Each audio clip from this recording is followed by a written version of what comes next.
Welcome to the Boring Files Saga, the only series where you can fall asleep knowing more useless information than when you woke up. If you like what we do here, then leave a comment. You've already proven you'll watch literally anything. Tonight's subject is doctors, not the ones with stethoscopes and blood pressure cuffs, the older kind, the ones who treated headaches with skull drills, sore throats with dog feces, and fatigue with pills made of goat dung. For reasons that remain unclear, they were considered professionals. Throughout history, medicine has been less about curing and more about guessing. Guess wrong, and you had a new corpse to study. Guess right, and you had a repeat customer. Either way, business was steady. Some doctors prescribed mercury, others prescribed arsenic, which worked wonders if your goal was rapid death. Many prescribed both, and then confidently charged a fee. Over the next 2 hours, we will walk calmly through medical practices that should make you grateful for modern antibiotics, or at least for ibuprofen. You will learn why patients were smoked like hams, blistered on purpose, and occasionally electrified by machines that looked suspiciously like exercise equipment. None of this will help you in life. In fact, it may make you trust your doctor less, but it will, with any luck, bore you to the point of unconsciousness. And that, after all, is the only prescription we can guarantee. So as always, subscribe before we begin. History proves bad decisions are best made early.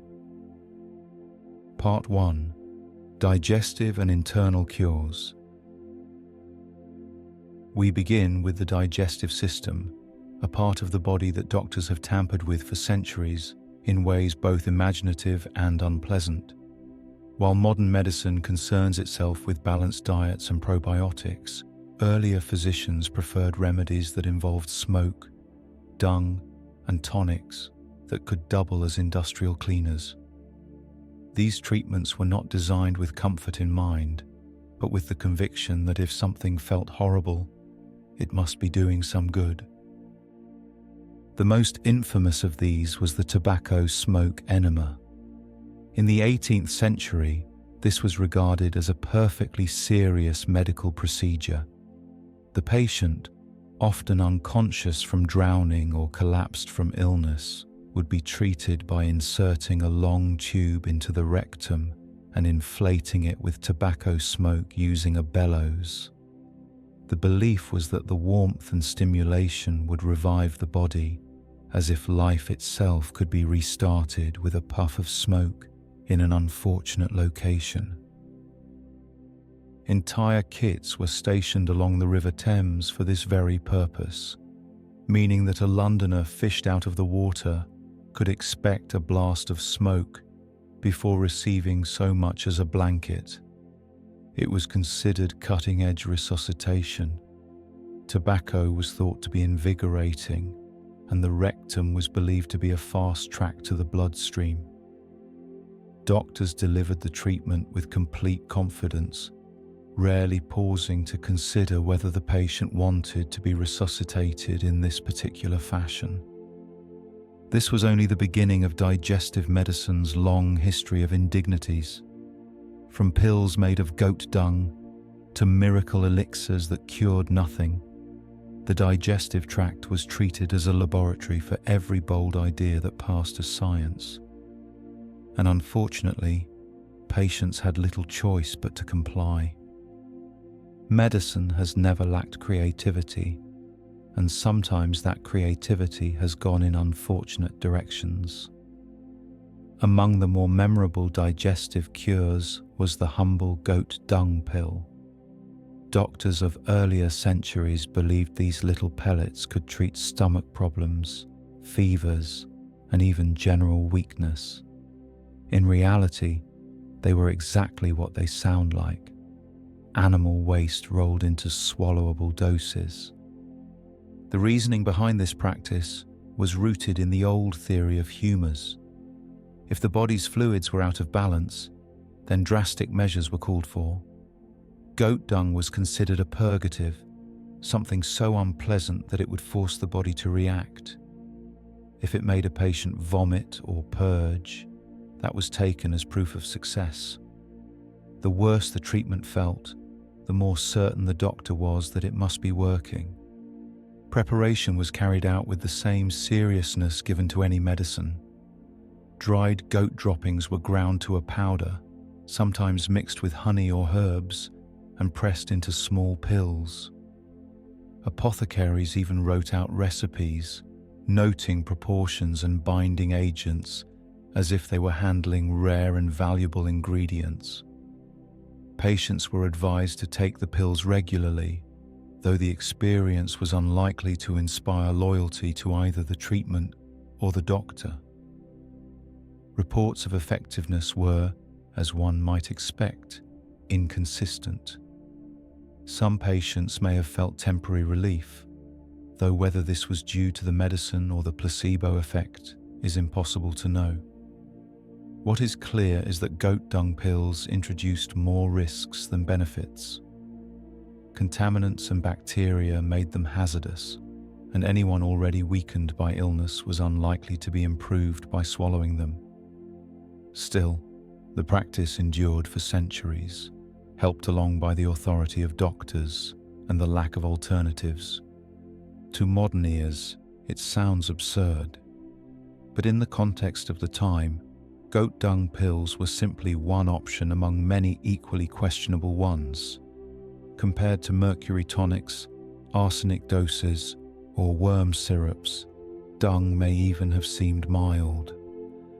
Patients trusted their physicians, and physicians trusted the logic that unpleasant cures must surely produce results.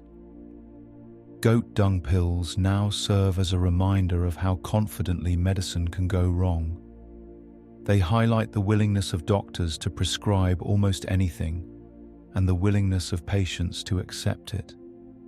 As treatments go, they accomplished very little beyond proving that desperation and authority are a powerful combination. No history of digestive cures would be complete without the miracle elixir, a bottled promise that claimed to solve nearly everything. These potions were advertised as panaceas, universal remedies for ailments ranging from headaches to plague. In reality, they were usually a mix of alcohol, herbs, and whatever exotic ingredient could justify the price. The appeal of miracle elixirs was simple: hope in a bottle. At a time when medicine offered few real solutions, the idea of a single cure-all was irresistible. Advertisements promised renewed vigor, sharper minds, stronger bodies, and longer lives. If you suffered from weakness, drink the elixir. If your stomach was unsettled, drink the elixir. If you were simply tired of life, well, drink the elixir, and at least the world would seem less troublesome for a while. Ingredients varied wildly. Some elixirs included honey, spices, or roots that at least offered flavor. Others relied on stranger additions, powdered metals, animal parts, or even small amounts of opium. Alcohol was nearly universal, which guaranteed at least some effect, though perhaps not the one intended. In truth, many of these tonics were closer to recreational drinks than medical treatments. They calmed nerves, dulled pain, and left the patient feeling different enough to believe something had worked. Doctors often prescribed these concoctions with confidence. Apothecaries bottled them in ornate glass containers, each labeled with bold claims of vitality and cure. Customers lined up, reassured by the promise that illness could be washed away in a few swallows. Of course, if the elixir failed, the fault was never with the product. The illness, doctors explained, must have been too severe, or the patient had taken the wrong dose, or perhaps they had simply lacked the faith required to activate its power. In every case, the the bottle was blameless. Despite their questionable value, elixirs were big business. The market thrived on repetition. If one tonic failed, another was waiting just around the corner, often in the very same shop. Patients could spend their savings chasing bottles with new labels and identical recipes. And because the effects were temporary at best, there was always reason to return for more. Modern science has found little evidence to support the claims of miracle elixirs, aside from their ability to intoxicate. Some of the herbs might have offered mild relief, but certainly not the sweeping cures described. Still, the tradition lives on in a different form. Health tonics, energy shots, and miracle supplements crowd today's shelves, each promising results far beyond what is reasonable. The ingredients may have changed, but the marketing has not. In the end, miracle elixirs were less about healing and more about reassurance. Patients wanted to believe in a universal cure, and doctors wanted to believe they had one to offer. The bottles provided both sides with a convenient fiction, neatly packaged, corked, and sold for profit. What they delivered was rarely health, but always hope. And hope, for better or worse, was enough to keep the practice alive for centuries. Having endured miracle elixirs that promised everything and delivered nothing, patients might have hoped the next great idea in medicine would at least be safer. Instead, they encountered what doctors proudly called heroic dosing. The name suggested bravery, but the real hero was the patient's digestive system, forced to withstand treatments that would bring even the healthiest person to their knees. Heroic dosing relied on two favorite ingredients, calomel and jalap. Calomel was mercurous chloride, a compound of mercury that doctors believed could purge illness from the body. Jalap was a powder ground from the root of a plant native to Mexico, prized for its powerful laxative properties. Used together, they formed a treatment so aggressive that it practically guaranteed results. If by results, one meant vomiting, diarrhea, dizziness, and the sudden desire to never visit a doctor again. The underlying theory was simple. Illness, physicians believed, lingered in the body like unwanted guests. The solution was to expel them by force. If a small dose didn't produce a reaction, then the answer was not to reconsider the approach, but to increase the dose dramatically. Patients were told to keep swallowing pills or powders until the body responded in spectacular fashion. The more violent the reaction, the more convinced the doctor became that the treatment was working. Calomel was particularly dangerous. It was prescribed for fevers, stomach troubles, and even mental illness. But its mercury content slowly poisoned those who took it. Long-term use could lead to ulcers, rotting gums, and the loss of teeth. Some patients developed tremors and organ damage, but these outcomes were rarely blamed on the medicine itself. Instead, physicians explained that the illness must have been too deeply rooted, requiring even stronger doses. Jalap, while not toxic in the same way, was equally punishing. Its laxative power was so extreme that it left patients dehydrated and weakened, which doctors then interpreted as proof that the body was cleansing itself. Despite the obvious dangers, heroic dosing was popular for centuries. Part of its appeal lay in its visibility. Unlike quiet treatments that required patience, heroic dosing produced immediate, undeniable action. Something was happening, even if that something was the complete evacuation of the digestive tract. For doctors, this was reassuring. For patients, it was at least an experience, which in an age of limited options might have been better than nothing. Modern readers may find the whole practice absurd. but it serves as a reminder of how often medicine equated intensity with effectiveness. If a treatment was unpleasant enough, it had to be doing good. Heroic dosing captured that philosophy perfectly. It was dramatic, exhausting, and ultimately harmful, but it was carried out with the absolute certainty of a profession that prized confidence above results. Today, calomel and jalap are remembered less as cures and more as cautionary tales. They show us that bravery in medicine should never mean bravery in enduring the treatment itself. Yet for generations of patients, swallowing poison and purgatives was considered the height of medical science. If nothing else, heroic dosing proves that sometimes the cure really is worse than the disease. Part 2. Bodily fluids and humours. Few practices defined historical medicine more than bloodletting. For centuries, doctors believed that illness stemmed from an imbalance of humours, and the quickest way to restore balance was to let the excess fluid drain away. In practice, this meant opening a vein, applying a leech, or both. The goal was not to heal the patient directly, but to reduce the supposed surplus of blood and allow the body to reset itself.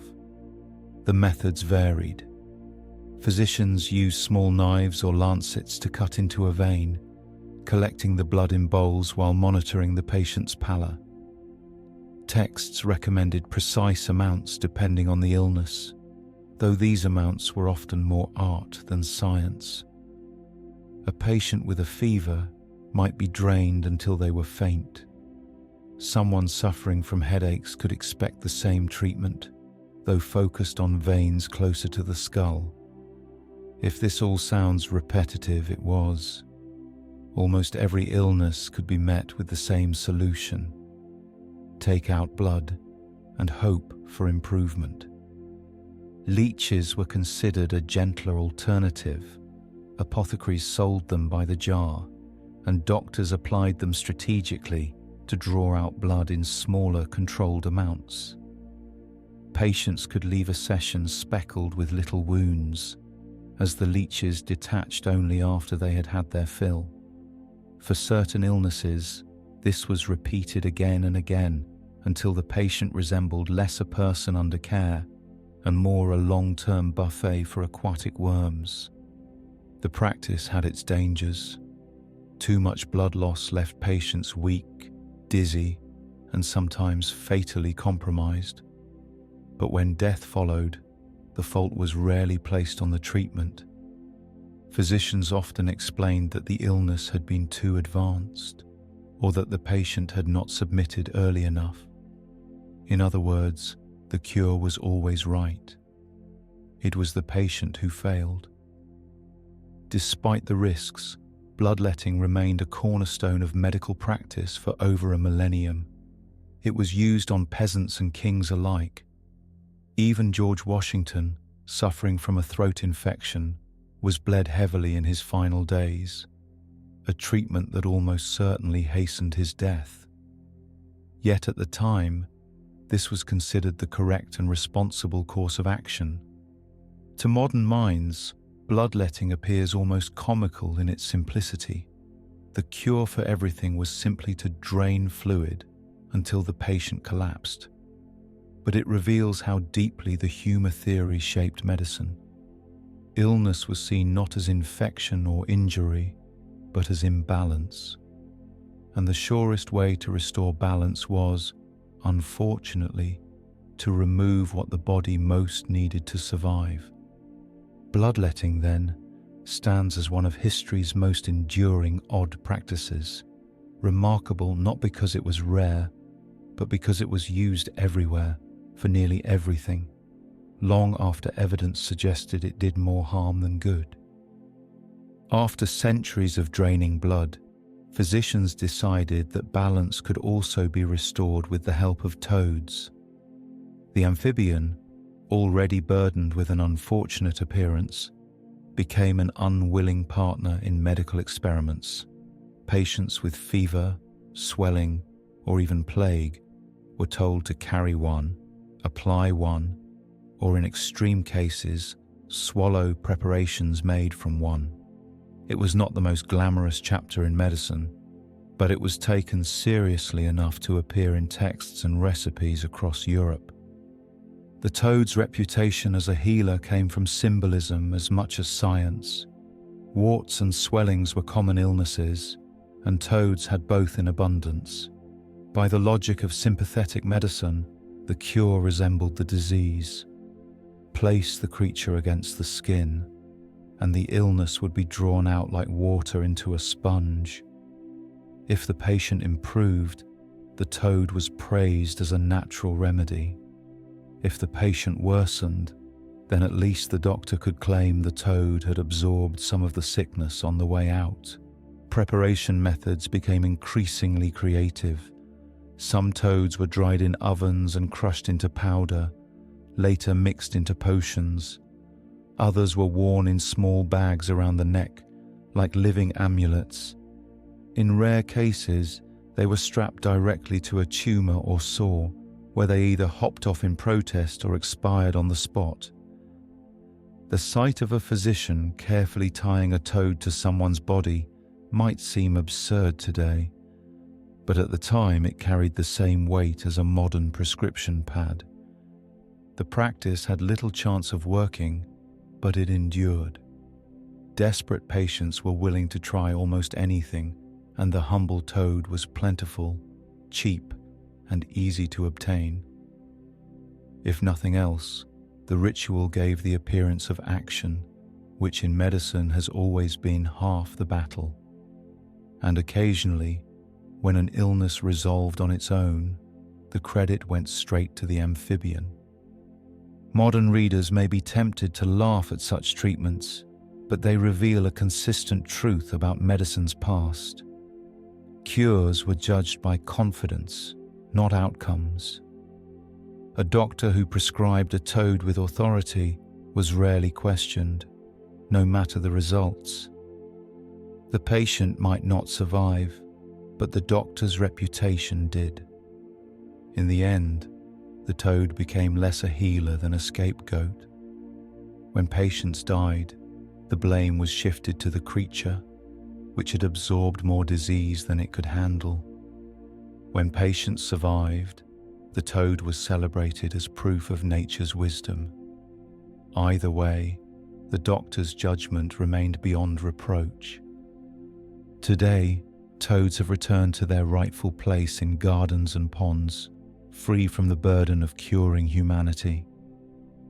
Their brief career in medicine stands as another reminder that the line between treatment and superstition was once very thin, and that when it came to desperate remedies, even the most unlikely creatures could find themselves pressed into service. For all their creativity with toads and powders, physicians eventually settled on something closer at hand: urine.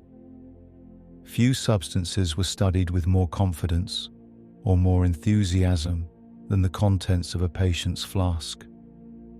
For centuries, inspecting a patient's urine was considered one of the most important diagnostic tools available. Physicians carefully examined its color, consistency, smell, and, at times, its taste. Yes, this was not a metaphorical expression. Doctors actually tasted urine, all in the name of science. The practice, known as uroscopy, became so established that entire manuals were written to guide physicians in their analysis.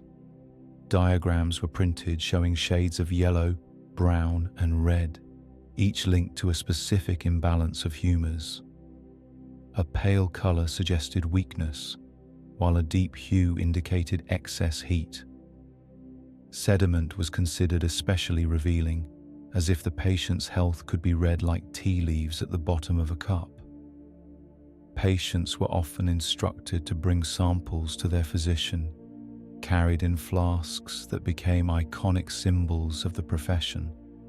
In paintings of medieval doctors, the man holding a glass vessel of golden liquid was instantly recognizable. Of course, Seeing and smelling were only part of the experience. Some doctors insisted that taste offered the most accurate clue. Sweetness, they observed, was a sign of illness, what we now recognize as diabetes. To their credit, they were not entirely wrong, but the method left much to be desired. Few modern diagnostic techniques involve the phrase, "drink a little and see what happens." The process was performed with solemn seriousness. A physician would swirl the sample, hold it up to the light, and then record observations as though conducting high science. Patients rarely objected, perhaps reassured that their doctor was willing to get so close to the problem. In truth, the examination revealed very little. Most conclusions were shaped to fit the humour theory: too much phlegm, too much bile, or an excess of heat. The prescription that followed might be bloodletting, purging, or in some cases another toad. As strange as it sounds, uroscopy remained in use for centuries. Its endurance came from a simple fact: it looked like medicine. A doctor holding a flask, studying it carefully, seemed authoritative. The ritual was persuasive, even if the conclusions were unreliable. Patients left the consultation believing they had received a thorough examination, which may have been the real cure all along. Modern medicine still uses urine for diagnosis, but in ways that would have baffled earlier physicians. Chemical tests and microscopes replace the swirl and sip approach, though the principle remains the same. The body's fluids reveal important information. What changed was not the idea, but the method, and mercifully the hygiene. Looking back, urine tasting may seem absurd, but it demonstrates the lengths to which doctors would go to maintain certainty. Faced with complex illnesses and limited tools, they trusted their senses, even when those senses told them very little. It is a reminder that confidence has always been as important to medicine as accuracy, and sometimes much easier to fake. Once the urine had been studied, tasted, and declared inconclusive, physicians looked for another way to prove they were taking action. Their solution was scarification, cutting neat rows of small wounds into the skin to coax out so-called bad blood. Where bloodletting relied on opening a vein in dramatic fashion, scarification was more subtle, though no less misguided. Instead of drawing large volumes of blood, physicians made dozens of small cuts in the skin, coaxing out a slow trickle that was supposed to release bad blood and restore balance. The procedure was often carried out with a tool called a scarificator, a small box fitted with rows of spring-loaded blades. At the press of a button, the blades snapped out, leaving neat, shallow cuts in the patient's skin. The blood that seeped out was collected, inspected, and declared proof that harmful humours were leaving the body. In practice, the only certainty was that the patient left with stripes across their skin and a renewed appreciation for long sleeves. Scarification had the appeal of being both controlled and dramatic. It could be performed on almost any part of the body, and it was less likely than full bloodletting to cause fainting or death by blood loss. This made it popular for treating children or those already weakened by illness. Of course, less likely is not the same as unlikely. Infections were common, and the tiny wounds often did more harm than the illness they were supposed to cure. Still, scarification became a routine part of medical life. Patients submitted to it with the same trust they gave to other treatments, convinced that discomfort must equal effectiveness. Doctors, armed with their bladed contraptions, carried out the procedure with an air of precision, as though the number of cuts made all the difference. In reality, the result was always the same. A few ounces of blood lost, and the same sickness still stubbornly present. Looking back, scarification demonstrates how much weight medicine placed on visible action. A doctor who left behind physical marks could point to them as proof that something had been done. Whether the patient improved or not was secondary. What mattered was that balance had been restored, at least in theory. To modern ears, the practice sounds barbaric, yet at the time, it was considered one of the gentler options. No leeches wriggling on the skin, no bowls filling with blood, just a clean array of small cuts, and the reassurance that illness was being drained away, one drop at a time. For many centuries, that was enough to convince patients they were receiving real care. Once doctors had finished with cutting and draining, their attention often turned to the opposite end of the process: vomiting. Inducing a patient to empty the contents of their stomach was considered a reliable way to expel illness. If disease came from within, then surely forcing the body to eject whatever it held would provide relief. The logic was neat, tidy, and almost entirely wrong. Vomiting as therapy was not limited to the occasional emetic tea. It was pursued with vigor, using substances designed to guarantee a violent reaction. Physicians prescribed concoctions made with ipecacuanha root, copper salts, and in some cases antimony. These ingredients irritated the stomach so effectively that the patient had no choice but to comply. A session could last hours, leaving the patient weak, dehydrated, and thoroughly convinced that something significant had happened. Doctors, observing the spectacle, declared the treatment successful.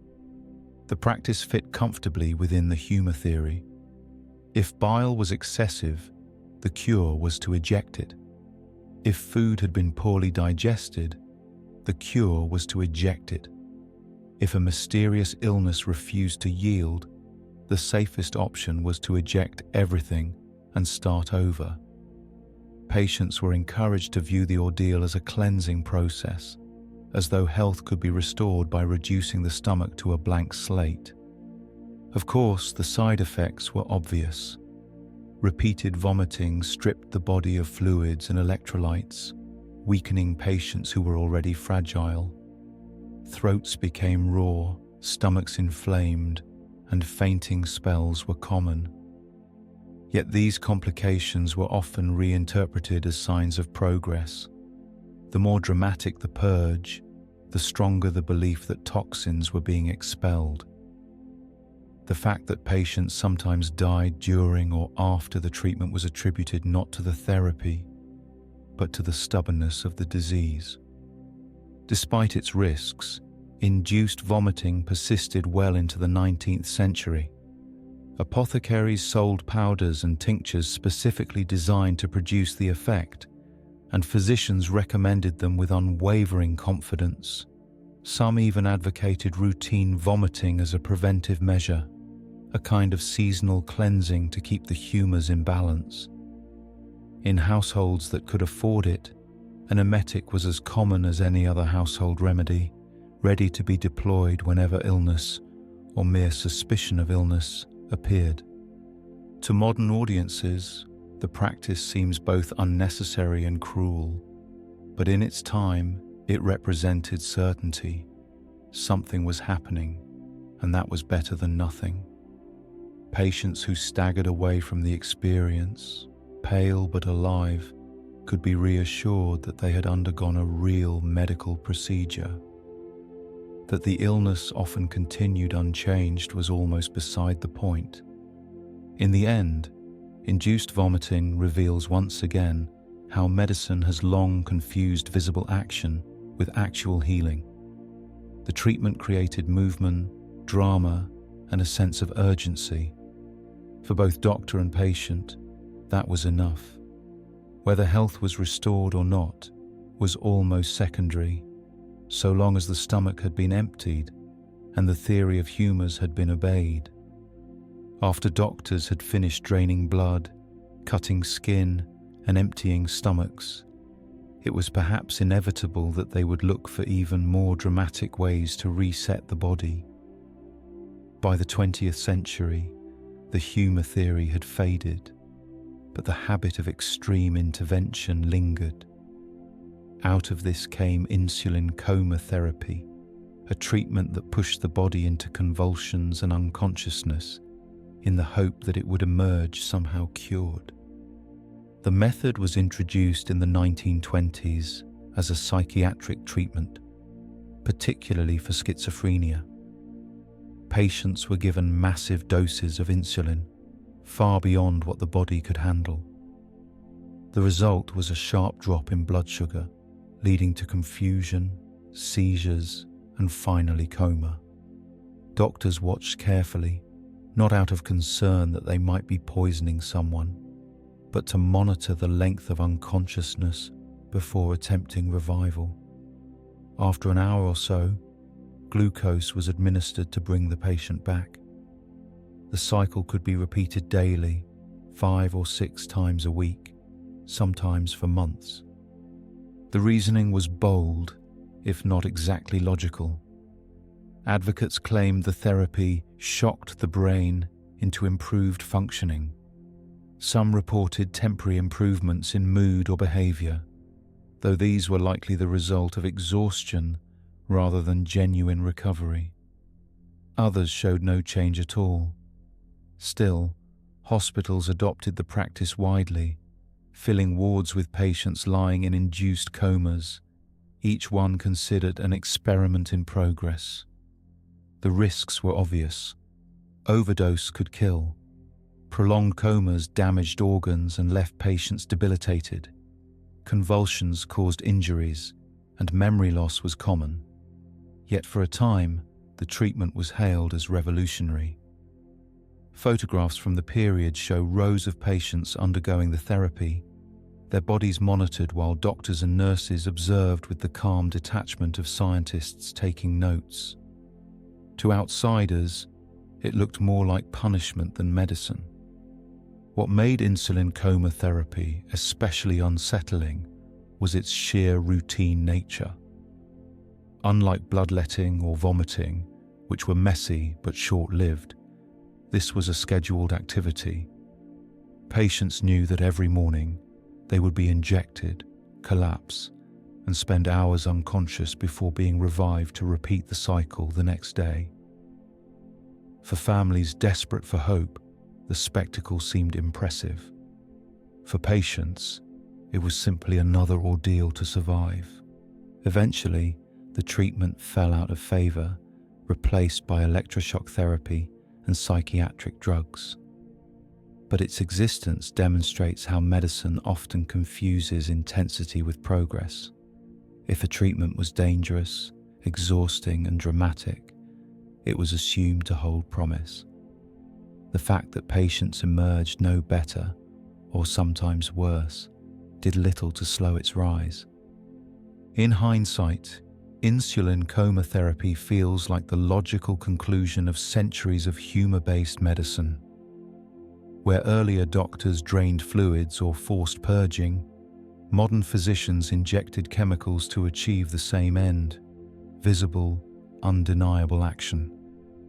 The patient's body became the stage, and the performance itself was considered proof of science. Whether healing occurred was, once again, almost beside the point. Part 3. Head, brain, and nerves. Having drained blood, induced vomiting, and even forced patients into comas, doctors eventually turned their attention to the head itself. After all, if the body could be purged and balanced, why not the mind? Few treatments captured this approach more vividly than the earliest form of trepanning. In its lighter version, it wasn't a full hole bored into the skull, but rather a scraping procedure designed to let troublesome forces escape. Trepanning light, as we might call it today, involved slowly shaving down the skull with sharp tools until a thin window of bone was removed. The theory was simple enough.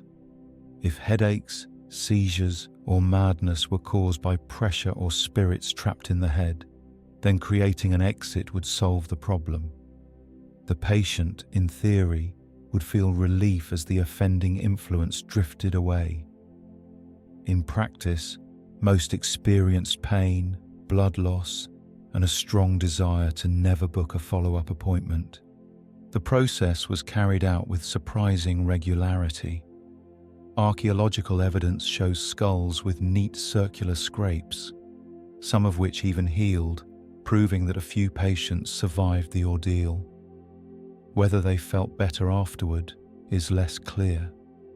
Records describe temporary improvements, though these may have been the result of rest and recovery rather than the scraping itself. Still, doctors treated the practice as proof that they were addressing the problem directly, rather than guessing from a distance. What stands out is the confidence with which the procedure was performed. A doctor, knife in hand, believed wholeheartedly that he was releasing something dangerous from within the skull. Patients, having little choice, accepted this explanation, and when they survived, the procedure was celebrated as a success. If they did not, it was chalked up to the severity of the illness rather than the fact that their physician had been methodically filing away at their head. Trepanning light reflects a recurring theme in medicine, the belief that drastic action must produce results. Just as bleeding, purging and dosing had been justified by their visible effects, scraping bone offered undeniable proof that something significant was being done. The scars remained, both on the skull and in the collective history of medicine. From a modern perspective, the practice is difficult to imagine without wincing. No anesthesia, no antiseptic, just a doctor scraping bone while hoping not to dig too far. Yet it persisted for centuries, a testament to how far people were willing to go for the chance of relief. Trepanning light may not have cured headaches or madness, but it did cure doubt, for the doctor at least. Once the scraping was complete, he could confidently declare the spirits released and the balance restored, regardless of whether the patient agreed. Following centuries of scraping and chiseling at skulls, medicine's fascination with opening the head did not fade. It merely evolved. By the early 20th century, doctors had traded bone scrapers for surgical picks, and trepanning gave way to what would become one of the most infamous procedures in psychiatric history, the lobotomy. The idea was deceptively straightforward. If a patient suffered from violent outbursts, deep depression, or uncontrollable behavior, perhaps the solution lay in severing or damaging the pathways in the brain that governed emotion. Remove the troublesome connections, the theory went, and the troublesome symptoms would go with them. It was a neat answer to a very complex question, and it was delivered with great confidence. The earliest lobotomies were not the crude ice pick method that later became notorious, but they were unsettling enough. Surgeons drilled small holes into the skull and inserted instruments to slice or remove sections of brain tissue. The operations were performed on patients with conditions ranging from schizophrenia to chronic anxiety. Some were carried out with anesthesia, others with less preparation, and always with the air of scientific progress. The results were mixed, though they were often reported as successes. Patients who were agitated or violent frequently became calm afterward, though calm often meant withdrawn, unresponsive, or permanently impaired. Families desperate for peace accepted this as improvement, and doctors pointed to the reduced symptoms as proof of effectiveness, that the patient's personality had been dulled beyond recognition was treated as a side effect rather than a failure. The procedure spread quickly, supported by glowing reports and professional enthusiasm. Hospitals began recommending lobotomies for a wide range of conditions, including some as mild as insomnia or worry. It was not uncommon for patients who resisted authority, particularly women and institutionalized individuals, to find themselves scheduled for the surgery. The line between treatment and control blurred, and the scalpel did not always distinguish between the two. Looking back, early lobotomies reflect a familiar pattern. When doctors lacked answers, they compensated with spectacle. The visible action of surgery, combined with the authority of white coats and surgical instruments, made the treatment seem modern and decisive. For many families, it offered hope, even if that hope came at the cost of their loved one's independence. In hindsight, the lobotomy belongs in the same lineage as bloodletting and trepanning. It was bold, invasive, and presented with complete assurance. And like those earlier practices, it often caused more harm than the condition it was meant to cure.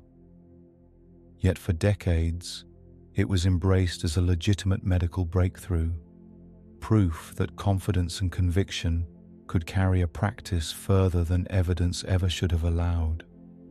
After the drama of drilling and slicing into the brain, medicine briefly shifted to something that at least left the skull intact. Instead of cutting into heads, doctors began reading them. The practice was called phrenology, and it promised to explain personality, intelligence, and even morality by measuring bumps on the skull. Phrenology rested on the belief that the brain was divided into dozens of distinct organs, each responsible for a particular trait. One area supposedly governed courage, another honesty, another musical ability.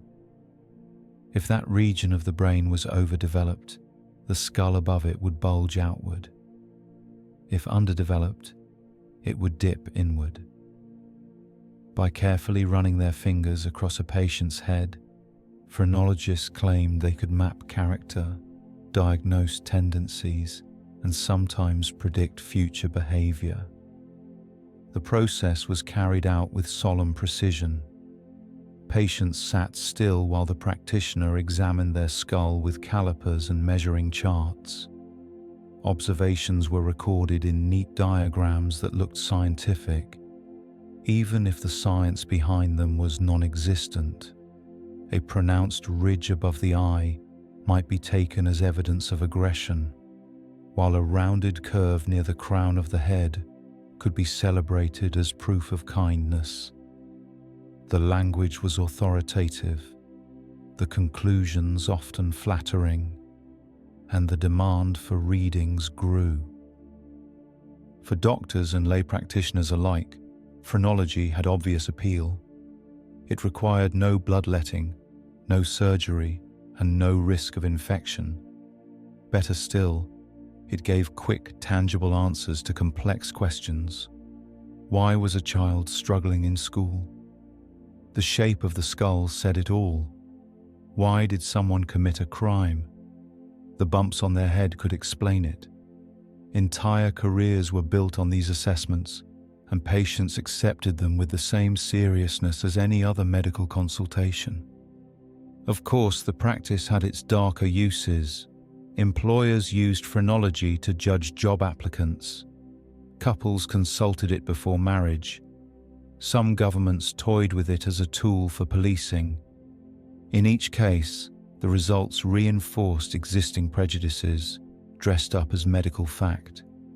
A bump on the head became justification for denying opportunities or labeling someone unfit. What began as a harmless parlor game turned into a pseudoscience with real consequences. Despite these problems, phrenology persisted well into the 19th century. It had the look and feel of medicine, complete with charts, measurements, and long lectures filled with confident terminology. Only later, with the rise of modern neurology, did the field collapse under the weight of actual evidence. The skull, it turned out, was not a faithful map of the mind, and character could not be reduced to bumps and grooves. Looking back, phrenology seems almost quaint compared to lobotomies or trepanning. No blades, no scars, just an earnest belief that the head's exterior revealed the secrets within. Yet in its own way, it belonged to the same tradition. A willingness to treat confidence as proof and speculation as science. It left no physical wounds, but the ideas it spread lasted far longer than the bumps it pretended to measure. Phrenology may have faded, but the belief that the brain could be reset never did. Doctors remained certain that, with the right technique, the mind could be shocked, prodded, or jolted back into balance. If bumps on the skull could not reveal the secrets of personality, perhaps electricity could shock them into alignment. Thus began the era of electroshock therapy, or as it was first known, simply passing currents through patients and observing what happened. Electricity was new, exciting, and poorly understood. To the public, it looked like magic. To physicians, it looked like a tool with limitless potential. Early machines were bulky contraptions with wires, coils, and hand cranks. Patients were strapped into chairs, electrodes applied to temples, and jolts delivered with the assurance that the brain was being stimulated. What exactly was being stimulated was less certain, but the immediate results, seizures, convulsions, unconsciousness, were dramatic enough to impress both doctor and audience. The treatment was marketed as a cure for depression, mania, and schizophrenia. Families desperate for improvement signed loved ones into hospitals where electroshock sessions became routine.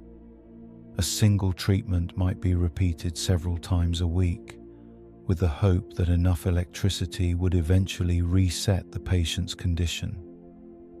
Reports of temporary improvement kept the practice alive, though the side effects were obvious: memory loss, confusion, and the occasional fractured bone from uncontrolled convulsions. What made early electroshock particularly unsettling was the lack of standardization. Voltages varied wildly, and physicians experimented freely with duration and intensity. Some advocated short bursts, others favored longer shocks, and all of them believed they were on the cutting edge of psychiatric care. Patients rarely had the power to refuse. Consent was loosely defined, and the line between treatment and punishment blurred uncomfortably often. Despite these flaws, electroshock was widely embraced. Compared to lobotomy, it seemed cleaner. No knives, no drilling, just wires and switches. The visible results, violent seizures followed by stillness, gave the impression that something important had taken place. For doctors who equated spectacle with science, it was irresistible. For patients and families, it at least provided the illusion of progress. Over time, refinements were introduced. Anesthesia and muscle relaxants made the process less physically dangerous, and protocols were standardized. Even today, electroconvulsive therapy exists in a much safer form, though its early history reads more like experimentation than medicine. In its infancy, the treatment was closer to trial and error, with the error part often borne by the patient. Looking back, electroshock therapy demonstrates the enduring medical pattern of reaching for extremes when answers are scarce. If bloodletting, vomiting, and scarification had once promised balance, electricity promised control. Control over the most mysterious organ of all. The fact that it often produced confusion rather than clarity did little to slow its rise. For doctors, the sight of a patient convulsing under electrical current was proof enough that the brain had been engaged. Whether that engagement was helpful or harmful remained at best a secondary concern. After electricity had established itself as medicine's newest fascination, it was easy to forget that long before wires and electrodes, another invisible force had already captured doctors' imaginations. In the late 18th century, a man named Franz Mesmer proposed that all living beings were bound together by a mysterious energy he called animal magnetism. Illness, he explained, came from disruptions in this force. Balance it correctly, and health would return. The practice that followed was less about surgery or chemicals and more about theatre. Mesmer would seat patients in a dimly lit room, sometimes with music playing in the background. They would gather around a large tub filled with iron rods, each designed to channel magnetic energy. Patients were instructed to hold the rods while Mesmer moved slowly through the room, gesturing dramatically, passing his hands just above their bodies. Some collapsed, others trembled, and still others entered trance-like states. To Mesmer, these reactions were proof that animal magnetism was real. To onlookers, it was at least entertaining. Doctors of the time debated whether Mesmer was a genius or a charlatan. His patients reported feelings of calm, relief, and even miraculous cures, but skeptics noted that the results seemed to depend heavily on the atmosphere he created. Remove the music, the gestures, and the mystique, and the effects diminished. Today we would recognize this as the placebo effect, but in Mesmer's day, it was interpreted as evidence of hidden forces at work. The appeal of animal magnetism was undeniable. Unlike bloodletting or lobotomy, it did not involve knives or poisons. It was gentle, safe, and, at least in appearance, scientific. Charts and diagrams illustrated the supposed flows of energy through the human body, giving the practice a veneer of legitimacy. Patients preferred it to leeches, and doctors intrigued by novelty embraced it as the latest advancement. Of course, the movement eventually unraveled. Investigations led by commissions in Paris concluded that the effects of Mesmer's treatments were due to imagination rather than invisible fluids. Still, the idea refused to die completely. Animal magnetism evolved into mesmerism, which in turn influenced the development of hypnosis. The language changed, but the fascination with unseen energies continued. Looking back, Mesmer's animal magnetism sits comfortably alongside other odd practices in the history of medicine. It lacked the gore of scarification or the brutality of electroshock, but it relied on the same confidence. Mesmer believed so firmly in his invisible force that many patients did too. And as history shows, belief can be as powerful as any pill or scalpel. In the end, animal magnetism may not have cured disease, but it did prove one important point. If you wave your hands with enough confidence, people will believe you're doing medicine. For Mesmer, that was enough to earn fame. For his patients, it was enough to feel, at least for a while, that something had changed. Part 4. Poisons and metals. Invisible energies and dramatic gestures had lost their shine, so physicians turned back to the physical world. Metals dug from the earth, heavy, gleaming, and dangerous, were suddenly recast as remedies. What could be more tangible than metals dug from the earth, heavy and gleaming, promising strength simply by their presence? The logic was appealing.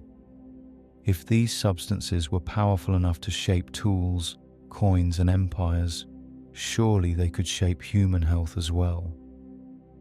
And so began medicine's long and dangerous romance with poisons disguised as remedies. At the top of this list was mercury. The liquid metal fascinated everyone who encountered it. It rolled across tables in shimmering beads, impossible to grasp, almost alive in its movements. To physicians, that strangeness felt medicinal. Mercury was believed to cleanse, to purge, to scour the body of disease. The result was a wave of treatments that included mercury pills, ointments, and even vapors for inhalation. The range of conditions treated with mercury was impressive in its ambition: fevers, digestive troubles, headaches, syphilis, and even melancholy. For every patient complaint, there was a mercury-based prescription ready to go. Doctors instructed patients to swallow tablets that promised to push illness out of the body. Ointments were rubbed into skin with the reassurance that burning and irritation were signs of healing. Some patients even carried small vials of the liquid around their necks, convinced that its mere proximity could ward off sickness. What it actually did was poison them. Mercury produced nausea, diarrhea, tremors, tooth loss, and organ damage. Patients weakened quickly, but the worsening symptoms were often explained as evidence that the cure was attacking the disease. If they improved, the treatment was praised. If they declined, the illness was declared too strong. Either way, the doctor's confidence remained untouched. Mercury ointments were particularly popular for syphilis, a disease that terrified communities. Patients smeared themselves with toxic paste until sores burned and skin peeled, convinced that the pain meant progress. In reality, it was a double assault: the disease on one side, the cure on the other, and the patient trapped in the middle. The persistence of mercury as a treatment illustrates a recurring theme in medical history. Visible suffering was equated with effectiveness. A substance that caused sweat, drooling, or collapse seemed powerful, and power was mistaken for healing. That it left patients weaker or even dead was not considered a reason to stop. Today we recognize mercury as a dangerous toxin, more likely to harm than help. Yet for centuries, it was one of the most trusted tools in the medical arsenal. Its shimmering surface promised life, but its true gift was a long list of tragedies. If nothing else, mercury proved that not everything that glitters is gold. Sometimes it's poison in disguise. Mercury was not the only metal to earn a place in the doctor's toolkit. Lead, equally toxic and equally misunderstood, was also prescribed with confidence. Its heaviness, durability, and wide use in everyday life gave it an air of strength. If lead could hold up aqueducts and pipes, the reasoning went, surely it could hold up human health as well. Lead appeared in medicine in multiple forms. It was ground into powders, mixed into ointments, and even used in drinking vessels believed to purify water. Physicians recommended lead preparations for skin ailments, digestive complaints, and venereal diseases. Some prescribed lead acetate, sweet-tasting crystals nicknamed sugar of lead, as a treatment for colic and other stomach troubles. The irony of using a poison to treat abdominal pain was lost on those who prescribed it. The effects of these remedies were unsurprisingly disastrous. Patients reported headaches, tremors, abdominal cramps, and paralysis. Prolonged exposure caused memory loss, seizures, and eventually death. Yet in the absence of safer alternatives, doctors persisted. The pattern was familiar. If the patient improved, lead was praised as the cure. If the patient worsened, the illness was blamed.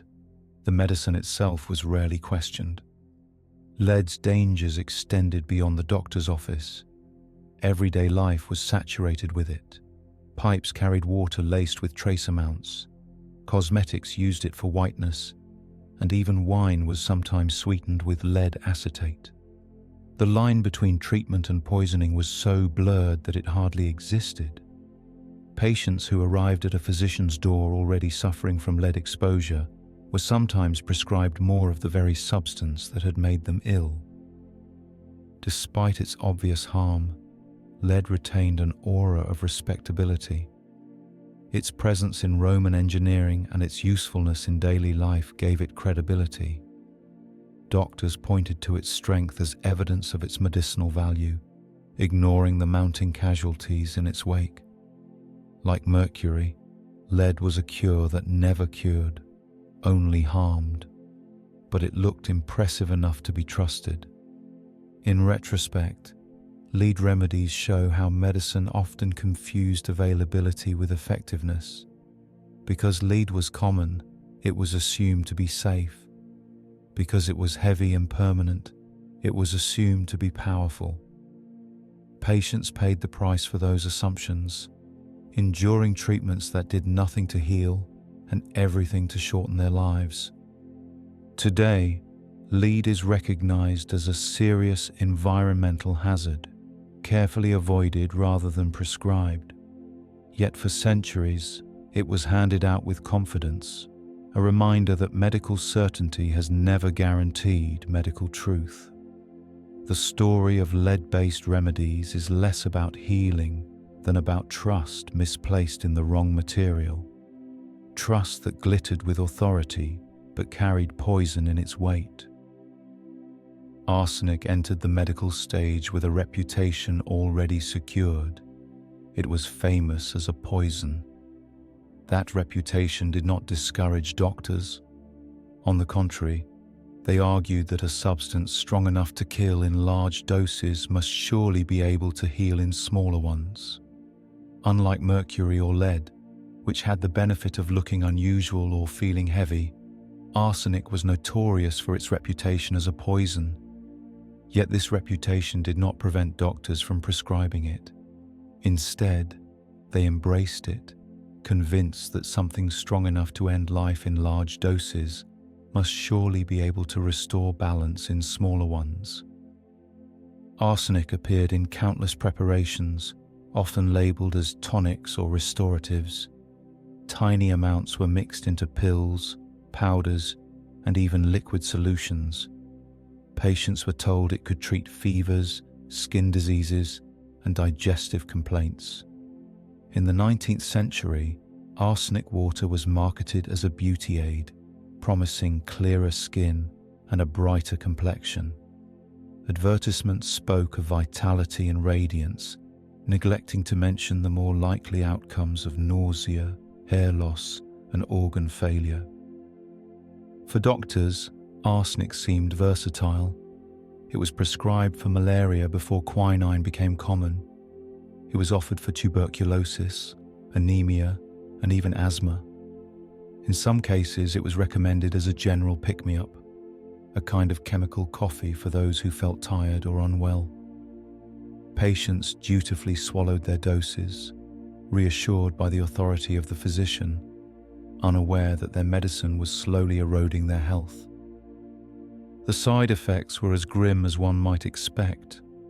Stomach cramps, vomiting, and diarrhea were frequent. Prolonged exposure led to skin lesions, weakness, and nerve damage. Some patients deteriorated quickly, but their decline was often attributed to the severity of their original illness rather than the treatment itself. The circular logic was consistent. If you survived, the cure had worked. If you did not, the disease had been too strong. Despite these risks, arsenic's popularity endured. It was easy to obtain, inexpensive, and powerful enough to convince both doctors and patients that something meaningful was happening. Compared to gentle herbal remedies, arsenic had the appeal of force. It made the body react, and reaction was equated with healing. Modern science, of course, confirms that arsenic is not a cure for anything, except perhaps boredom in toxicology textbooks. It damages organs, disrupts cell function, and leaves lasting harm. Yet for centuries it was praised, packaged and sold, a poison recast as medicine through the simple power of confidence. Looking back, arsenic tonics illustrate how far trust in authority can carry a bad idea. Patients believed because doctors believed, and doctors believed because arsenic was dramatic. Its dangers were obvious, yet its use persisted. In the long catalogue of medical missteps, arsenic holds a special place, not just as a poison, but as proof that the line between remedy and ruin has often been thinner than anyone would like to admit.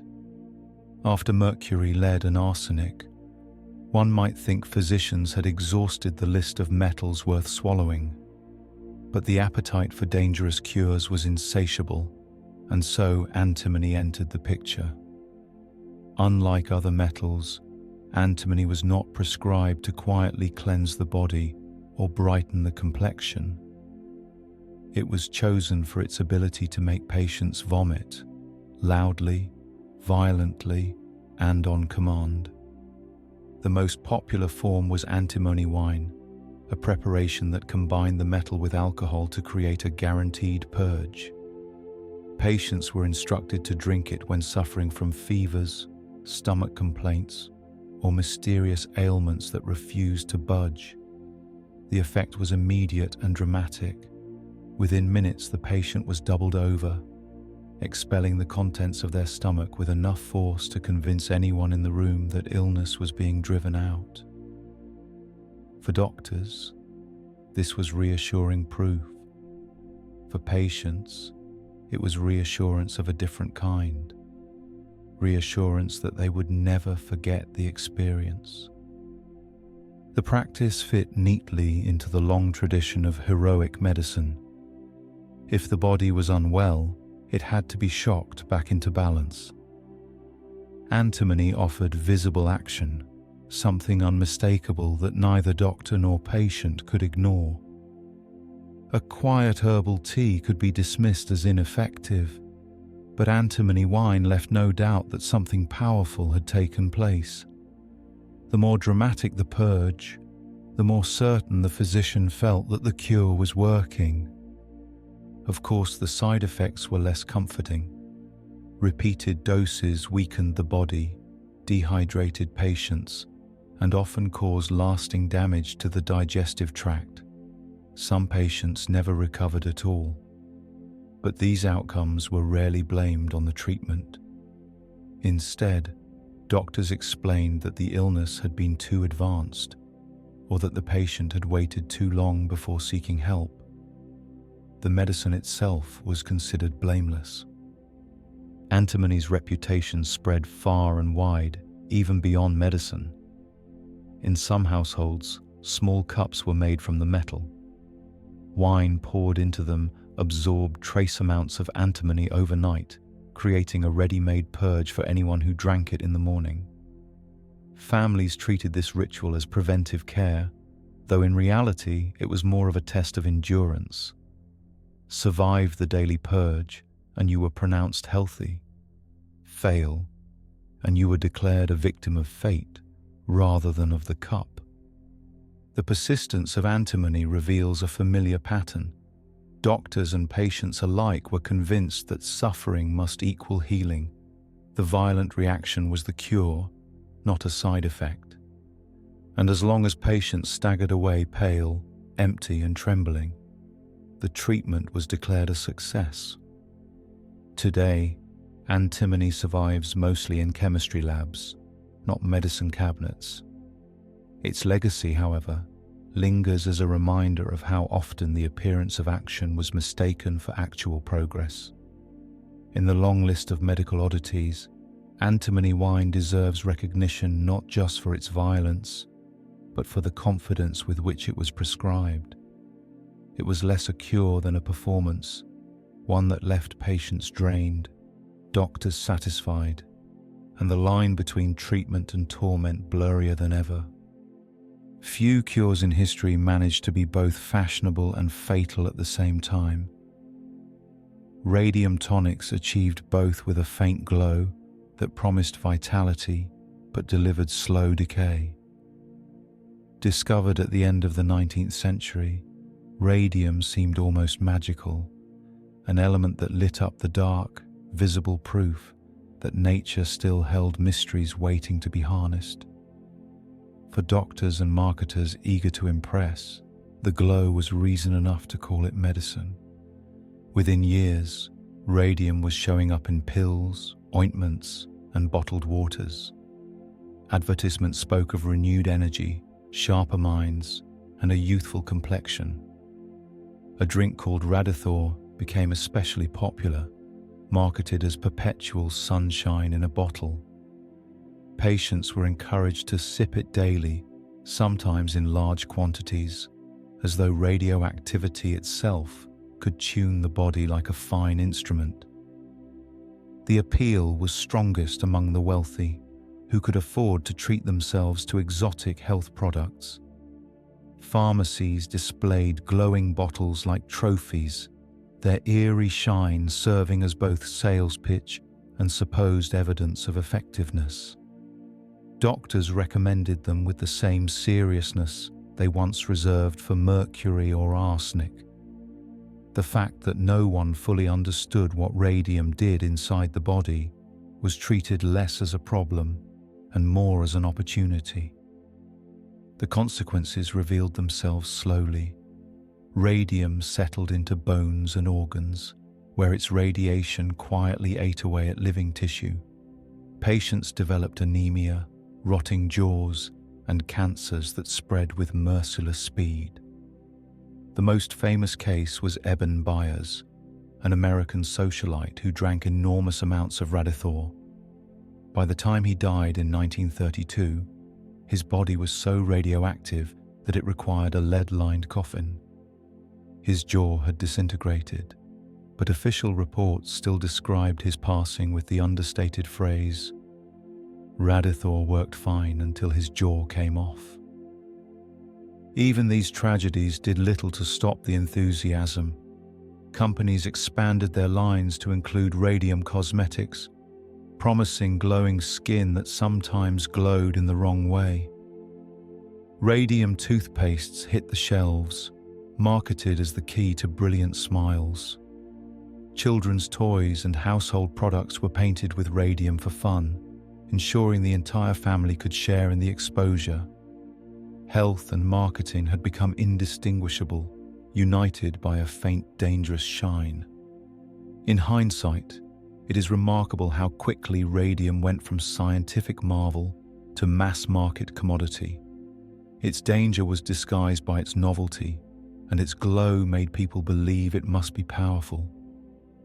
Compared to herbs or mild tonics, radium was dramatic, and drama had long been medicine's favorite sales tactic. The more extreme the effect, the easier it was to believe.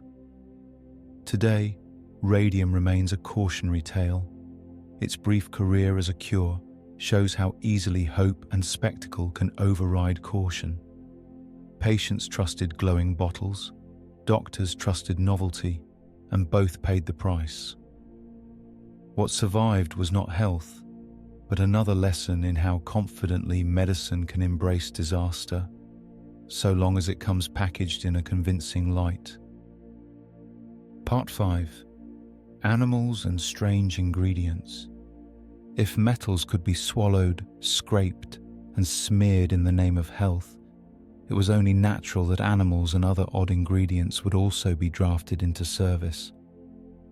For centuries, physicians raided the natural world for cures, convinced that the strength of beasts, the dust of ancient bodies, and the refuse of everyday life could be absorbed into the human body.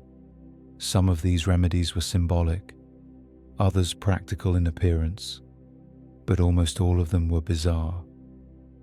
Among the strangest was powdered mummy dust.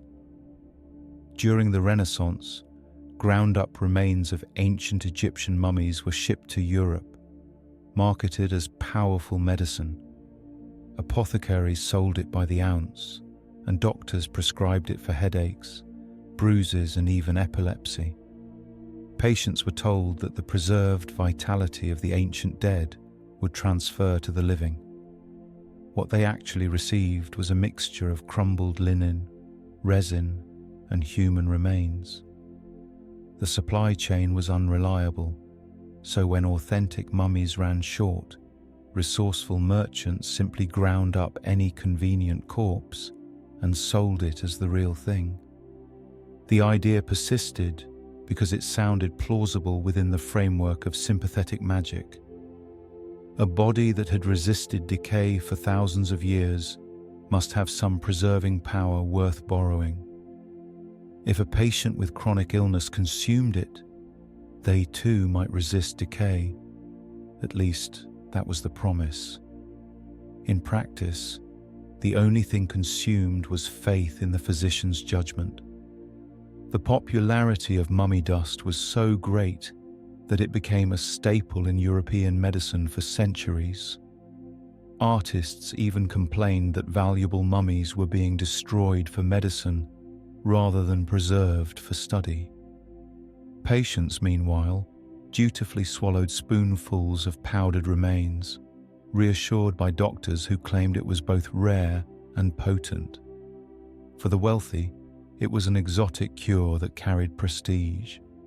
For the poor, it was one more reminder that medicine often required faith in remedies they could barely understand. To modern sensibilities, the practice is unsettling, but in its time, it was little different from swallowing mercury or arsenic. The principle was the same. Rarity and spectacle equaled healing. The more unusual the ingredient, the stronger its supposed effect. That it involved consuming the dead was a minor detail compared to the promise of restored health.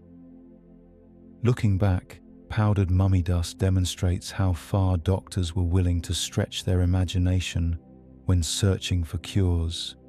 It was exotic, it was expensive, and it was believed in with confidence. And as with so many other treatments, confidence was all it really had to offer. If consuming the remains of ancient humans seemed strange, animals did not escape the same fate. Doctors and apothecaries throughout history turned to every imaginable creature, convinced that the strength of horns, bones, and fat could be transferred to the patient. The pharmacy shelves of the past looked less like a place of healing and more like the back room of a butcher's shop. Ground-up animal parts were a common feature of prescriptions. Rhino horn, when available, was believed to restore vitality and stamina. More ordinary materials, pig bones, deer antlers, or even dried fish bladders, were crushed into powders and mixed into drinks or pills. Physicians reasoned that the toughness of these parts could be borrowed, that strength in one species could be translated into strength in another. Patients, with little power to refuse, dutifully swallowed whatever was handed to them. Fat was another popular ingredient. Rendered animal fat was blended into ointments meant to treat wounds, infections, or joint pain. Doctors claimed that the warmth and oiliness of fat carried healing properties directly into the skin. In some recipes, the fat of specific animals was prized: goose fat for chest congestion, pig fat for burns, and dog fat for aches and pains.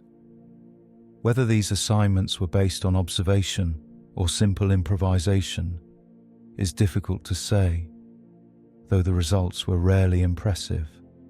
Bones, horns, and hooves were also ground into powders and stored in jars. Taken with wine or broth, they were thought to strengthen the body's own bones and joints. This was another example of sympathetic medicine, the belief that like cures like. If you had brittle bones, you should consume bone. If you are weak, you should consume strength, preferably in powdered form. The fact that these powders often contained little more than calcium dust did nothing to slow their popularity. Some of the most extravagant cures involved exotic animals, powdered ivory, turtle shell, and even fragments of exotic birds found their way into treatments, mostly for the wealthy. For poorer patients, local substitutions were made, anything that could be ground up, bottled and prescribed with authority. The important thing was not the ingredient itself, but the confidence with which it was presented. These remedies rarely worked, but they served another purpose. They made medicine visible. A patient leaving an apothecary with a packet of powdered horn or a jar of rendered fat felt reassured. Something had been done. Something unusual had been tried.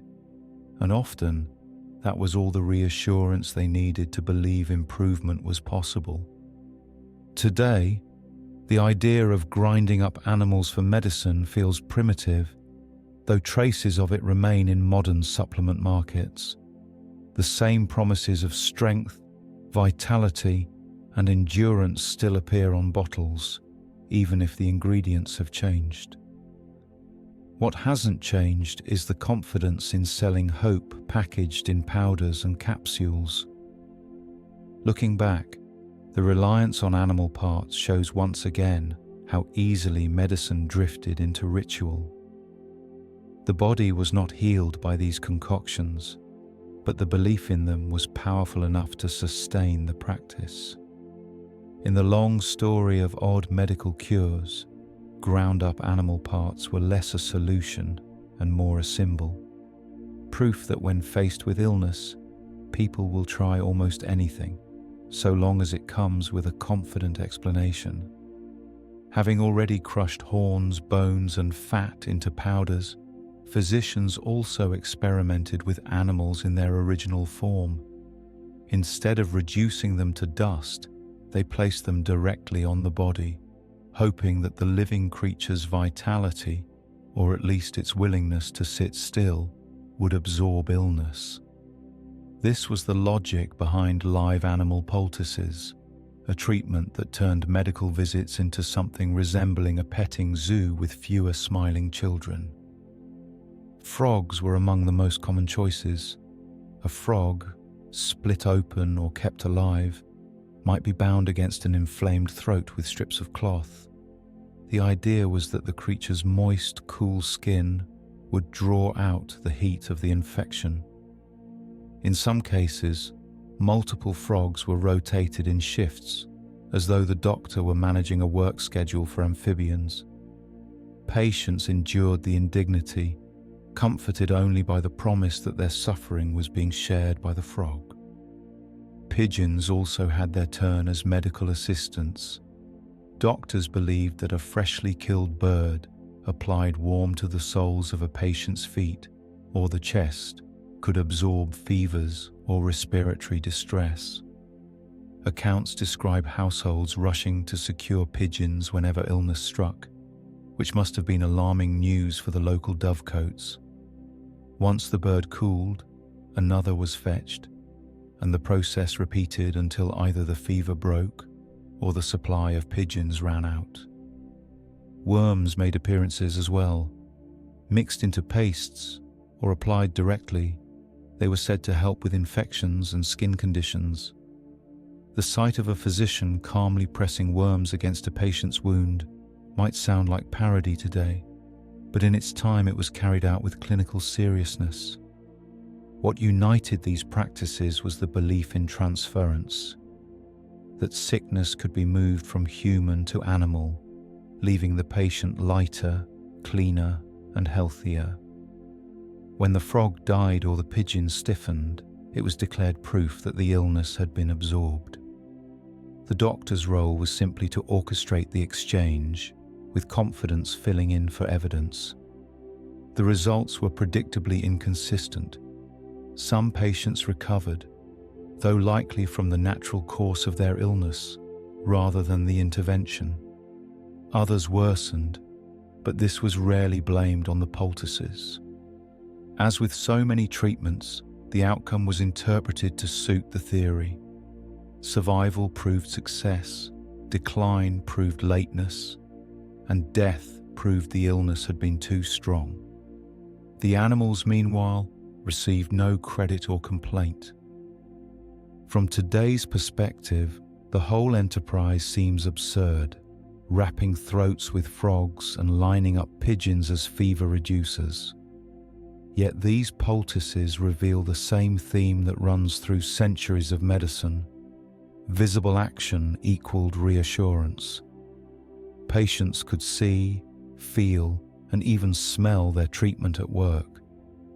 Something was happening, even if that something was the presence of a bird strapped to their chest. In the long catalogue of medical history, live animal poultices were not cures but performances. They reassured doctors, occupied patients, and sacrificed animals, all in the name of balance. If nothing else, they prove that medicine has always valued confidence, whether delivered through powders, potions, or pigeons, tied firmly to the soles of someone's feet. Snakes have always carried an air of mystery, and for centuries, that was enough to earn them a place in medicine.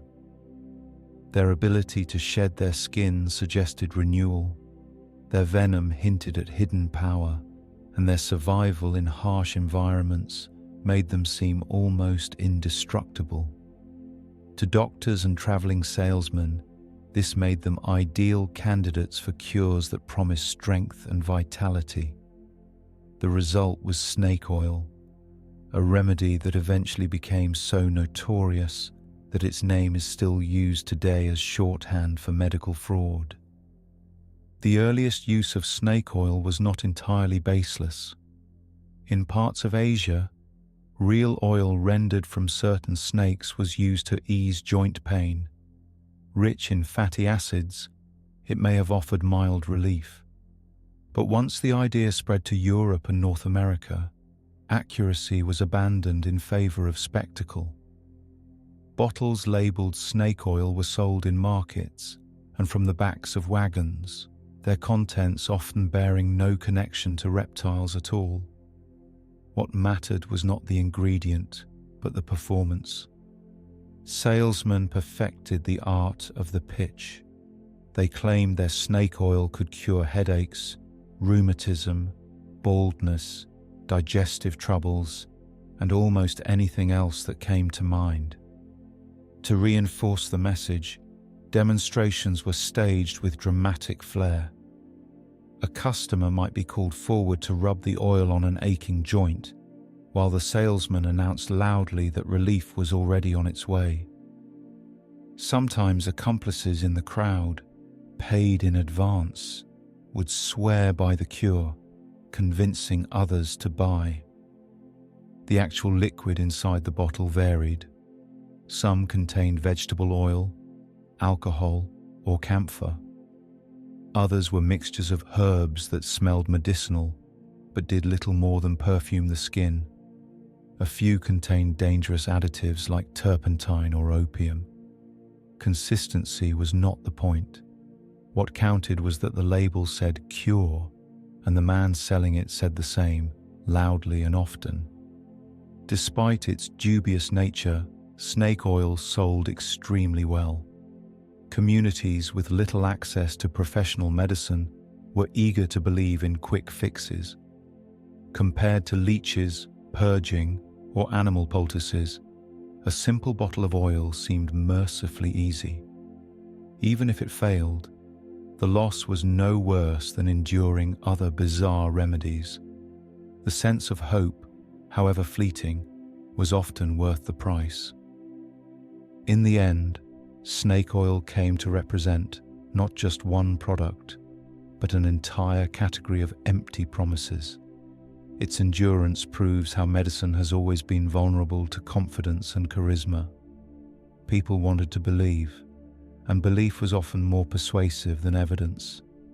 Today, the phrase snake oil is used to describe everything from miracle diets to questionable gadgets. The bottles may look different, but the strategy is the same. Sell confidence first and let results be an afterthought. Snake oil may not have cured a single disease, but it did succeed in curing doubt, at least temporarily. Patients left with bottles in hand, convinced they had purchased health. What they had really purchased was performance, wrapped in glass and cork. A reminder that the history of medicine is as much about persuasion as it is about progress. Part 6. Cutting, burning, and odd procedures. Few areas of medicine reveal the desperation of past doctors more clearly than childbirth. When labor became difficult, physicians reached for tools that belonged more in a carpenter's workshop than in a delivery room. Among the most alarming were trephine saws, circular blades originally designed for cutting through bone. In the hands of determined doctors, they were sometimes used to enlarge the birth canal, an intervention that sounded practical in theory, but often proved catastrophic in practice. The idea was straightforward. If the baby could not pass through, then the solution was to widen the passage. A trephine saw, with its toothed edge and handle, allowed the doctor to cut away bone from the mother's pelvis. This was carried out without anesthesia, without antiseptic, and usually in moments of panic when all other efforts had failed. The hope was that the mother and child would both survive the brutal operation. The reality was that many did not. Accounts described the procedure with chilling calmness. The physician would make incisions, attach the saw, and begin cutting in slow, deliberate turns. Assistants restrained the mother while the process continued. If the child was delivered alive, the result was hailed as success, no matter the long-term damage to the mother. If tragedy followed, the doctor could still claim to have attempted everything possible. The persistence of this practice demonstrates how little margin for error there was in historical childbirth. Women were expected to endure tremendous pain, and interventions often worsened the danger rather than alleviating it. Yet doctors trusted their instruments, convinced that the application of force was preferable to waiting. The trephine saw became a symbol of determination, even if it also symbolized desperation. From a modern perspective, the very idea of using such a tool in childbirth seems barbaric. Today, safe surgical procedures and antiseptic environments have replaced improvisation with precision. But in earlier centuries, a woman in obstructed labor might look to her doctor and see not reassurance, but the glint of a saw. This practice is a reminder that in medicine, good intentions have often been paired with terrible tools. The trephine saw was wielded with confidence, even as it left behind scars, injuries, and fatalities. Its history belongs not to the story of progress, but to the story of how far doctors were willing to go when faced with impossible choices. Childbirth was not the only time doctors relied on brute force. For anyone unlucky enough to suffer a severe wound, infection, or gangrene, amputation was the grim solution. In the centuries before anesthesia, this procedure was carried out while the patient was fully conscious. The only mercy offered was speed. A surgeon's reputation depended less on finesse and more on how quickly he could remove a limb while assistants held the patient down. The setup was as simple as it was terrifying. The patient was placed on a table, given perhaps a drink of alcohol to dull the edge, and warned to stay still. Straps or strong arms kept them in place.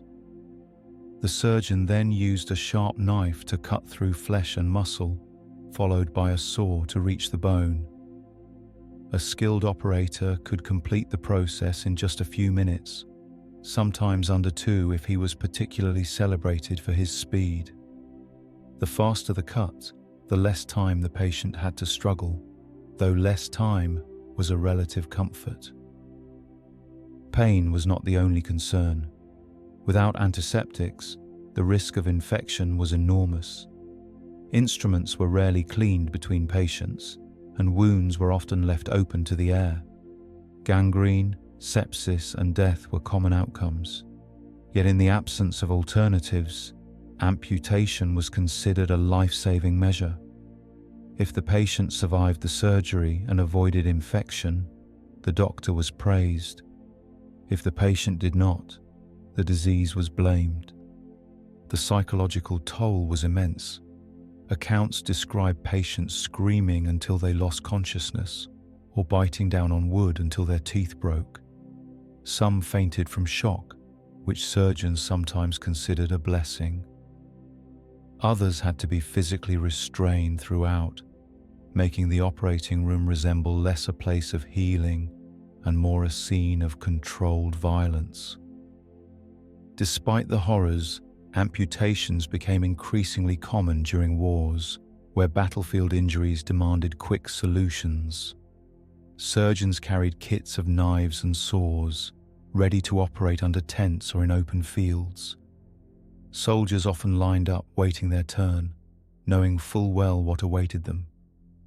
In these conditions, speed mattered even more, not just for the patient's sake, but for the surgeon's ability to move on to the next case. From a modern standpoint, it is difficult to imagine surgery without anesthesia. Yet for centuries, this was reality. The tools were crude, the techniques painful, and survival uncertain. Still, the practice persisted, reinforced by the simple calculation that losing a limb was preferable to losing a life. Amputation before anesthesia represents both the resilience of patients and the confidence of surgeons. It shows how medicine often relied on sheer determination rather than genuine progress. The saw and the knife were trusted companions, and doctors wielded them with certainty, even as the toll of suffering piled up. From the blood and sawdust of amputation, medicine eventually wandered into stranger territory, procedures that sounded more like experiments from a sideshow than serious science. In the early 20th century, one of the most notorious was the goat gland transplant, championed by a man named John Brinkley. His claim was simple: vitality and sexual stamina could be restored by grafting slices of goat testicle tissue into the human body. The procedure attracted enormous attention. Brinkley presented himself as a brilliant surgeon, though his qualifications were shaky at best. He promised men renewed vigor and women improved fertility, all from the humble goat. Patients arrived in droves, lured by advertisements that depicted goats as symbols of boundless energy. The idea was that animal glands contained a powerful life force, and by implanting them, humans could absorb some of that vitality. The operation itself was crude. Small pieces of goat tissue were sewn into the patient's body, usually near the reproductive organs. There was no scientific basis for the treatment, no evidence that the tissue could survive or integrate, but Brinkley's confidence was unshakable. He performed thousands of surgeries, each time assuring patients that they would soon feel the benefits. Reports of miraculous recoveries spread quickly. Men claimed renewed energy, women reported improved moods, and Brinkley's fame soared. Of course, these improvements were largely placebo effects or temporary changes, but the narrative was too compelling to question. Newspapers covered his work, and his reputation grew beyond his rural clinic in Kansas. At his peak, he was earning millions, a fortune built on equal parts charisma and exploitation. The dangers, however, were real. Patients frequently suffered infections, rejections of the tissue, and long-term complications. Some died as a direct result of the surgeries. Brinkley deflected blame, insisting that the goats themselves were not at fault, but that individual bodies sometimes resisted the transplant. It was the same circular logic seen in so many medical oddities. When it worked, credit the cure. When it failed, blame the patient or the illness. Eventually, Brinkley's empire crumbled under scrutiny. Medical boards investigated, lawsuits mounted, and his reputation collapsed. Yet for years, his goat gland transplant stood as a bizarre symbol of medical progress, eagerly embraced by patients who desperately wanted to believe in a miracle. Looking back, the practice reveals how medicine has always been vulnerable to confidence and spectacle. The goat gland transplant was less a surgery than a performance, one that played on cultural anxieties about aging and virility. Patients weren't just buying surgery, they were buying hope, neatly packaged with a farmyard mascot. In the catalogue of odd medical practices, goat gland transplants stand out not only for their absurdity, but for their scale. Thousands submitted to them, persuaded by promises louder than the evidence. It was yet another reminder that when certainty is scarce, people will cling to almost anything, so long as it is delivered with authority, and preferably a goat. From the theatrical promises of goat gland transplants, it is almost a relief to return to something more traditional, though no less unpleasant. For centuries, doctors practiced blistering, the deliberate raising of painful boils on the skin as a way to drive out disease. Where modern medicine might use ointments or antibiotics, earlier physicians reached for hot plasters, caustic chemicals, or searing instruments, all with the intent of producing blisters large enough to be considered therapeutic. The reasoning was tied once again to the idea of balance and expulsion.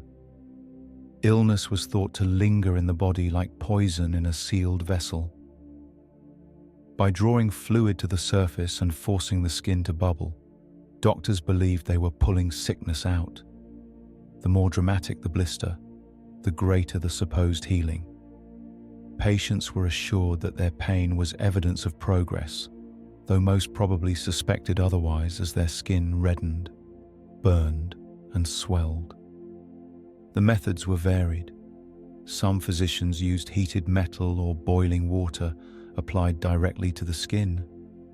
Others preferred chemical agents, spreading mustard plasters or caustic substances that irritated tissue until it broke down. The blisters were then punctured and drained, sometimes repeatedly, with the process renewed until both doctor and patient were satisfied that enough fluid had been released. This could continue for days or even weeks, leaving behind scarring and infection that often caused more trouble than the original illness. Blistering was prescribed for an astonishing range of conditions: fevers, chest infections, headaches, and even mental disturbances. The location of the blister was thought to matter. A migraine might be treated by blistering the scalp, while lung ailments could call for blistering the chest or back. Children were not spared. Accounts describe young patients enduring mustard plasters across their torsos, screaming while physicians explained to parents that the cries were proof the cure was working. Despite its cruelty, blistering endured because it produced obvious, visible results. Patients could see their illness leaving in the form of fluid-filled bubbles. Doctors could point to the raw skin as evidence that they had taken action. As with bloodletting, vomiting, or purging, the spectacle itself was half the cure, or at least half the justification. Of course, complications were common. Severe burns, infections, and permanent scars followed many treatments, Some patients grew weaker from the added stress, and death was not unknown. Yet failure rarely shook physicians' confidence. As always, if the patient improved, the cure had worked. If not, the disease was declared too strong. The treatment itself remained untouchable. Blistering eventually faded as medical science advanced, but its logic has never fully disappeared. Even today, people are sometimes drawn to remedies that equate discomfort with effectiveness. The idea that if it hurts, it must be helping. Blistering represents one of history's starkest examples of that mindset. Pain as proof, scars as success, and the patient's endurance as the ultimate measure of medical progress. Part 7. Quack devices and odd machines. When doctors finally began setting aside saws, plasters, and hot irons, a new temptation emerged: technology. The late 19th and early 20th centuries were defined by machines, and medicine was no exception. If industry could harness electricity and motion to power factories, surely those same forces could heal the human body. The result was a wave of quack devices that promised strength, stamina, and health through little more than wires, belts, and batteries. One of the most popular contraptions was the electric belt. These wearable gadgets were marketed as all-purpose cures. Worn around the waist, they delivered mild shocks or vibrations to the body. Advertisements claimed they could restore virility, cure indigestion, relieve fatigue, and even balance the nervous system. In reality, they provided little more than tingling discomfort and the occasional rash. Still, the promise of invisible energy coursing through the body was too compelling for many to resist. The belts were only the beginning. Entire catalogues of medical machines appeared, each with bold names and glowing testimonials. Some resembled exercise equipment, with vibrating platforms or shaking handles that supposedly improved circulation. Others looked like torture devices, with wires, coils, and dials that hummed ominously when switched on. Patients were encouraged to sit quietly while the machine stimulated their organs, though what exactly was being stimulated remained vague. These devices thrived in an age of faith in progress. Electricity was mysterious and powerful, and ordinary people had little understanding of how it worked. That mystery gave quack inventors free rein to claim anything. A flickering light bulb in a laboratory was proof enough that the same force could cure arthritis or depression. Doctors who embraced these machines often did so with the same enthusiasm once reserved for leeches or mercury. The results predictably were disappointing. Patients might feel a brief buzz, a shake, or a mild shock, but lasting improvement was rare. Some experienced burns or injuries from faulty wiring. Others wasted money on belts and gadgets that sat unused after the novelty wore off. Yet the devices kept selling, fueled by advertising campaigns that promised modern miracles and by the enduring hope that the latest invention must surely be better than the last. What makes these quack machines particularly interesting is how familiar they feel today. The language of quick fixes, easy cures, and miracle gadgets has not disappeared. Modern versions promise weight loss, muscle toning, or stress relief with equal confidence, often relying more on marketing than on science. The designs may have changed, but the underlying logic is the same. Technology looks convincing, and conviction sells. In the end, the story of these devices echoes every other odd practice we've seen. They offered spectacle, they offered confidence, and they offered patients something to believe in. Whether that belief was delivered through a vibrating belt, a buzzing coil, or a glowing bottle, the result was the same: hope packaged as progress. The electric belts and buzzing coils were only the beginning. Once patients had accepted the idea that machines could heal, inventors unleashed an entire catalogue of contraptions built around motion, vibration, and mechanical spectacle. These devices promised everything from improved circulation to renewed vigor, often delivered through chairs that shook, belts that rattled, and platforms that hummed underfoot. One of the most common designs was the vibrating chair. Patients were told to sit back, relax, and let the machine do the work. Springs, gears, or motors jolted the body rhythmically, sending waves through the muscles. Advertisements claimed that the vibrations stimulated organs, broke up congestion, and restored energy. In reality, the effect was closer to sitting on an unsteady wagon, but with less purpose. Still, the physical sensation gave patients the comforting impression that something meaningful was happening. Belts and straps offered a similar experience. Worn around the waist, they vibrated or shook vigorously, supposedly burning fat, strengthening muscles, and treating digestive complaints. Some were marketed specifically for weight loss, promising to shake away excess pounds without exercise or effort. Demonstrations often involved a smiling model standing calmly as the belt whipped around their midsection, while onlookers were assured that health was only a purchase away.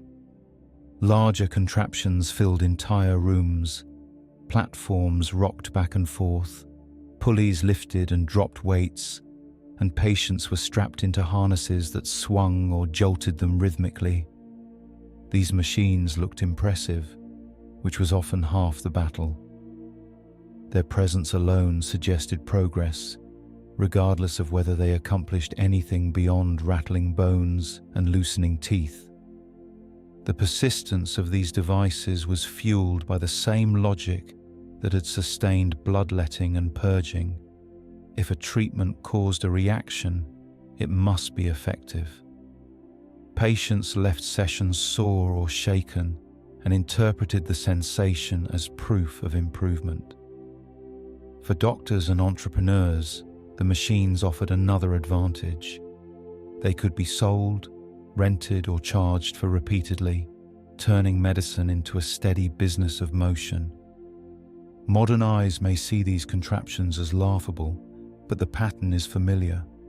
Today's gyms and infomercials still feature belts, platforms, and gadgets that promise health through vibration and minimal effort. The language has changed, but the premise remains. Movement equals medicine, and spectacle equals science. In the grand catalogue of odd medical practices, vibrating chairs and belts were less dangerous than poisons or amputations, but they shared the same foundation: confidence and appearance. Patients believed because the machines looked serious, sounded loud, and felt undeniable. Whether healing happened or not was almost irrelevant. What mattered was that something was shaking, rattling, or buzzing, and everyone involved could nod approvingly as though progress had been made. You have now survived a slow walk through odd medical practices that remind us how often healing has been confused with hurting, and how often confidence has stood in for science. From bloodletting and dung pills to goat glands and vibrating belts, the history of medicine is less a straight line of progress and more a zigzag of experiments, each carried out with absolute certainty and variable results. The pattern is difficult to miss. Doctors believed that draining fluids would restore balance, so patients were bled until they fainted. They believed poisons could be useful in smaller doses, so arsenic and mercury became as common as bread and water. They believed animals carried transferable power, so frogs were strapped to throats and pigeons pressed to chests. And when none of that worked, they turned to machines that buzzed and shook, confident that the future had finally arrived in the form of belts and chairs. The outcomes were predictable. Some patients recovered, many did not, and the treatments themselves often caused more harm than the illnesses they were meant to cure. But the belief was always the same. Suffering equaled progress. If it hurt, stung, burned, or buzzed, then it must be working. That logic kept doctors employed, patients occupied, and entire industries thriving, even when the evidence was thin to non-existent.